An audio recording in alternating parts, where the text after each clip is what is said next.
Недавно я показывала, что я купила ниточки. И вот я уже из тех ниточек связала вот такую салфетку. Это вот большая салфетка. И сейчас вяжу в комплект к ней вот такие маленькие. Ну, то есть это такая сервировочная салфетка. Как бы наборчик мне хочется сделать. Это нитки с люрексом. Это я взяла их для пробы. Ну, не скажу, что я в большом восхищении от этих ниток. Все-таки я считаю, что надо брать нитки очень хорошо мерсеризированные, чтобы это был качественный хлопок. Тогда они и в вязании в самом полотне очень красиво ложатся, и они хорошо держат форму. Ну, это я взяла для пробы. Я, конечно, не жалею, мне интересно. Но что я сейчас хочу вам показать, я как-то обещала, что я покажу свою блокировку. Как я блокирую салфеточки. Я говорила, что я запишу видео и покажу, как, что я делаю. Ну, это не только я делаю, это вообще, как говорится, я тоже училась.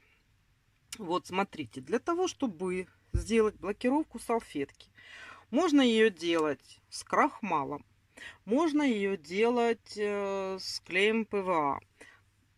В зависимости от того, какую плотность вы хотите получить на выходе, вы делаете консистенцию, то есть процент насыщенности того же самого крахмала или клея ПВА. Все разбавляется водой, как вы знаете. И значит, смотрите, если у вас цветные салфетки, то крахмал надо желательно сварить, чтобы он стал прозрачным.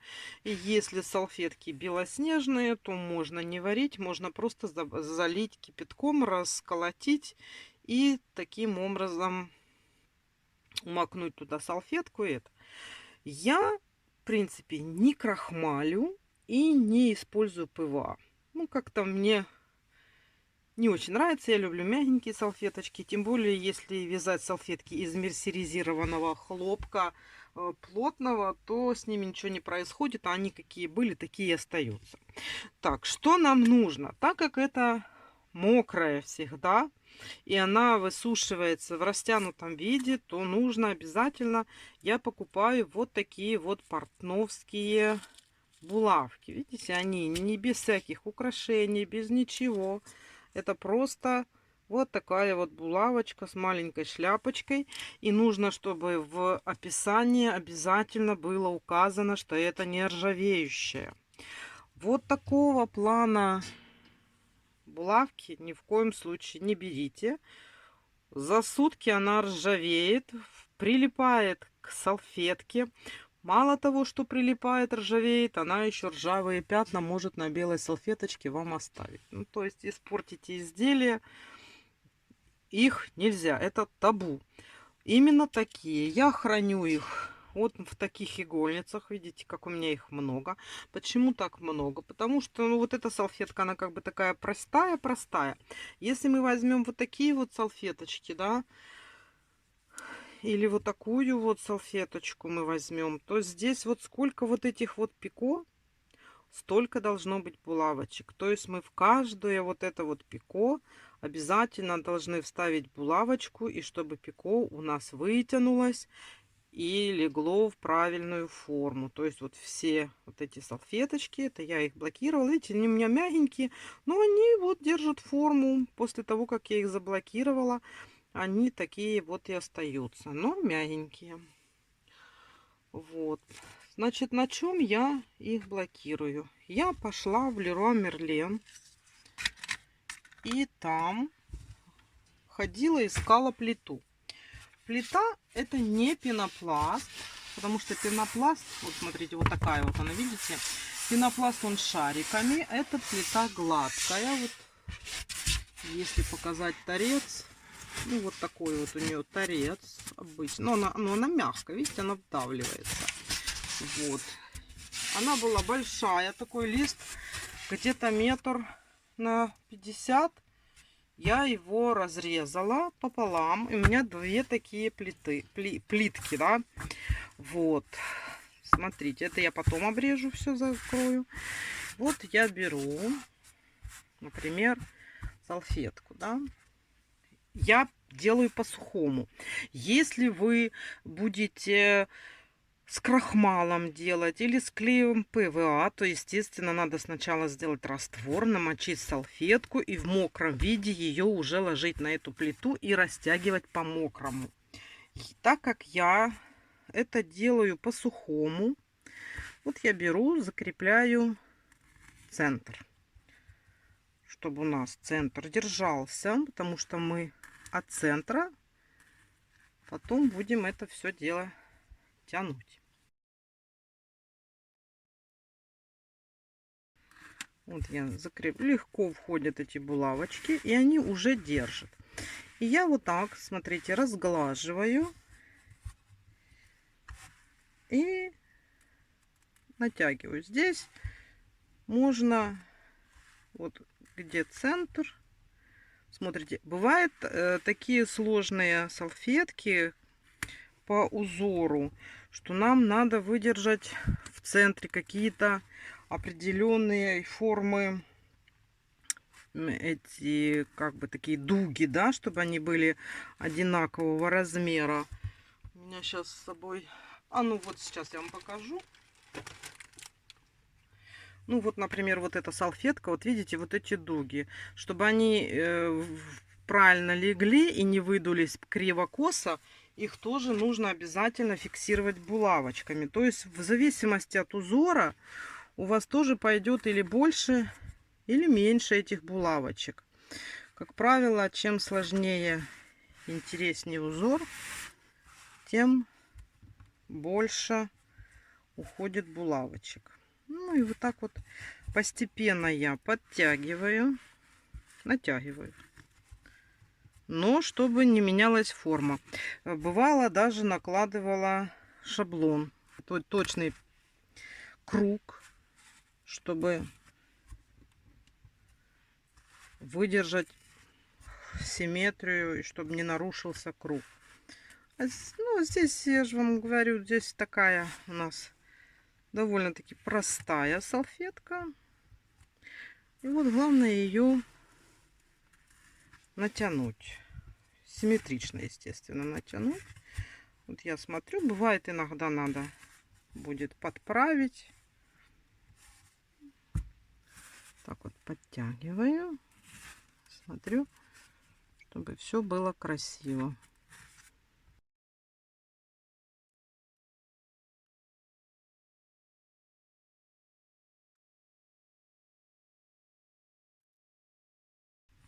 Бывает вот так вот наживляю, да.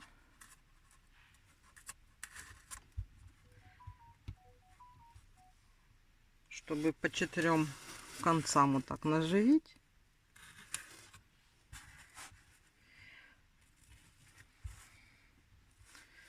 А потом равняюсь уже по краям. Так, видите, делю на сектора.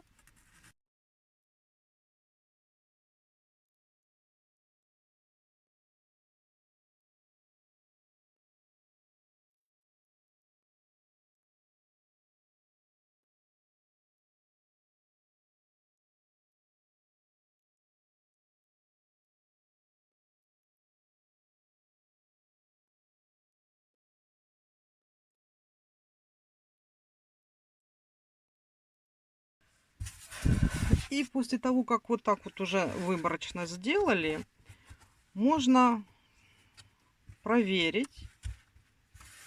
Может, вам где-то не понравится. Переколоть. И смотрите, при желании даже можно, если вы хотите, чтобы вот эти вот, например, штучки, да, как бы вот эти были более выгнутыми, можно их вот так, да, то есть чтобы больше выглядело как бы ракушками.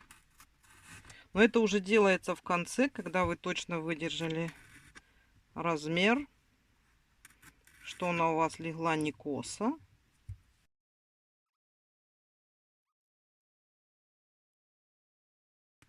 Вот так вот, то есть придаем форму. Если это у вас с крахмалом из ПВА, эта форма надолго зафиксируется. Я не знаю, как на этих нитках. Они такие мягкие. На них, может быть, и не зафиксируется. Но если качественный мерсеризированный хлопок, то там все идеально. То есть, смотрите, видите, мы можем даже контролировать вот путем натяжения вот эти вот все размеры, вот как хотим, мы укладываем. То есть, я говорю, эта салфетка, она простая. Если более сложные узоры, то каждый элемент узора надо зафиксировать. У меня были вот разные салфетки, видите, какое количество у меня вот этих портновских иголочек. Они так и называются. Портновские иголки. И они обязательно с указанием того, что они нержавеющие.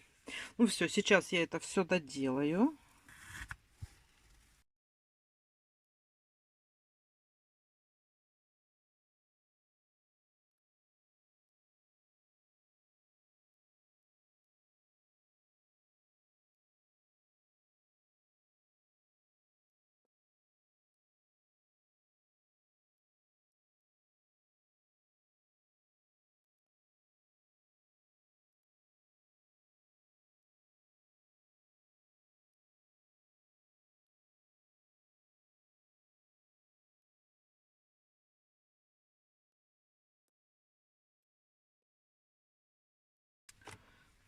Так как место позволяет, у меня еще здесь поместились две штучки. Видите, и здесь у меня большая и еще одна маленькая.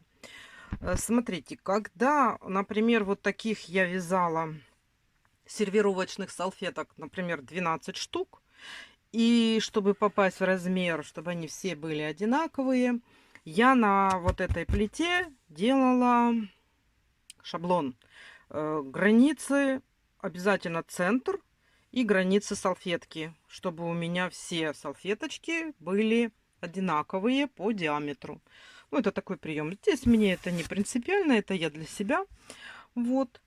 Ну что, теперь надо их под хороший душ. То есть вот мы их сухими прикрепили. Если они у вас с крахмалом или с клеем ПВА, они у вас уже мокрые, вы уже все сделали, просто до полного стопроцентного высыхания, даже пересыхания. Вот. Сейчас, если по сухому, то вот эту вот всю конструкцию несем в ванну и под хорошим душем мочим. Вот мы с вами в ванной, у меня лейка, и я вот прям вот так беру и все мочу, чтобы оно хорошо промокло под водой. Я беру водичку тепленькую. Но смотрите, ну если качественный мерсеризированный хлопок, конечно, вода с него не потечет. Хотя я вам скажу, я вязала одну салфетку с очень хорошей нитки. Она у меня никогда не текла и не линяла. Но тот цвет бордовый у меня потек. То есть вы тоже, прежде чем вязать салфетки двухцветные или трехцветные, по отдельности проверьте каждую ниточку, чтобы она не текла, чтобы у вас потом не было сюрпризов при блокировке или при стирке. То есть вот смотрите, вот так вот я все намочила. Оно довольно мокрое, все промокло под дождиком. И оставляем до полного высыхания. Полностью, когда высохнет, по очереди потихонечку снимаем наши булавочки. И все готово. Так, да? Я обещала показать. Вот она у меня высохла. Сейчас я возьму ее.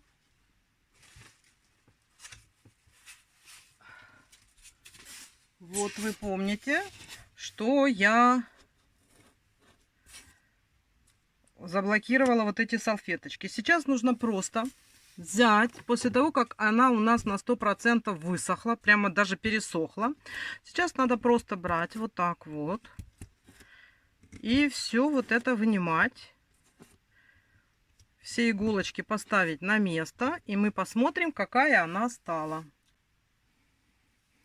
Вот, смотрите, опять моя игольница превратилась в ежичка. И вот я сняла нашу салфетку. Вот она такая стала ровненькая, да. Ну, все равно вот эти нитки, они такие слишком мягкие. Это не мерсеризированный хлопок. Их, наверное, все-таки надо подвергать накрахмаливанию. Вот. Ну, в общем, поняли, да, как делается блокировка. Салфетка становится более такой гладенькой. Какие на ней там были гофры или что, все уходит, все разравнивается, все стежочки становятся ровненькие. И вот она получается такая вот уже хорошая сервировочная салфетка.